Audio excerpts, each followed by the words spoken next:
Perang Rusia dan Ukraina masih terjadi. Hingga kini belum ada penyelesaian konflik dari kedua negara yang berujung gencatan senjata. Melebarnya perang juga menjadi ancaman lain. Kekhawatiran itu muncul usai Wakil Menteri Luar Negeri Rusia, Sergei Ryabkov, mengatakan pihaknya mempertimbangkan kendaraan Amerika Serikat dan NATO yang mengangkut senjata di wilayah Ukraina sebagai target. Kami memperingatkan bahwa kendaraan Amerika Serikat NATO dengan senjata yang bergerak melintasi wilayah Ukraina akan dilihat oleh kami sebagai target militer yang sah. Tegasnya merujuk kendaraan Amerika Serikat dan NATO ketika diwawancarai TASS dikutip dari Newsweek. Kami akan membuat Amerika dan orang Barat lainnya memahami bahwa upaya untuk memperlambat operasi khusus kami untuk menimbulkan kerusakan maksimum akan ditekan dengan keras. Pernyataan Ryabkov terjadi pasca laporan soal keberhasilan penggunaan drone pembunuh Amerika Serikat Switchblade di Ukraina. Lembar fakta Gedung Putih pada pertengahan Maret memang merinci bahwa Paman Sam akan memberi Ukraina jutaan amunisi selain pertahanan udara. Tidak jelas bagaimana kendaraan apa yang digunakan Amerika Serikat dan NATO untuk mengirimkan senjata ke Ukraina. Akan tetapi The Conversation menulis pada pertengahan Maret bahwa diyakini ada tempat-tempat pengiriman rahasia di sepanjang perbatasan Ukraina dengan negara NATO yang didistribusikan melalui konvoi.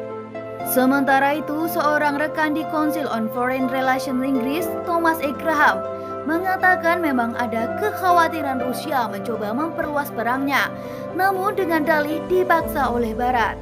Intervensi militer Rusia di Ukraina dapat dengan mudah meningkat menjadi konflik yang lebih besar yang membentang dari Baltik ke Laut Hitam dan lebih jauh ke barat ke Eropa.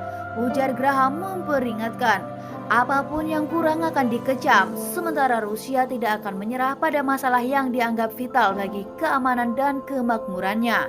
Sebelumnya, BBC Internasional juga sempat membuat 3 skenario bagaimana Rusia akan melibatkan Amerika Serikat dan NATO dalam perang dengan Ukraina.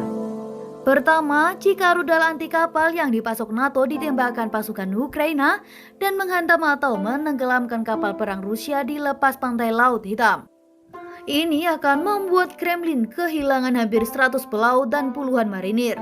Korban tewas sebesar ini dalam satu serangan belum pernah terjadi sebelumnya. Hal itu pasti akan membuat Putin berada di bawah tekanan untuk merespons, tulis media itu. Kedua, jika serangan rudal strategis Rusia menargetkan konvoi pasokan perangkat keras militer yang menyeberang dari negara NATO ke Ukraina, misalnya Polandia atau Slovakia. Jika korban berjatuhan di sisi perbatasan NATO, ini berpotensi memicu penggunaan pasal 5 Konstitusi Fakta Pertahanan itu. Seluruh negara aliansi akan terjun langsung menyerang Rusia, tulisnya lagi.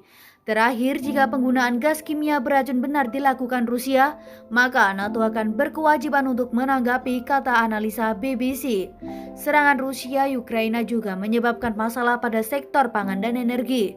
Keduanya merupakan lumbung makanan dan Moskow adalah pengekspor minyak dunia.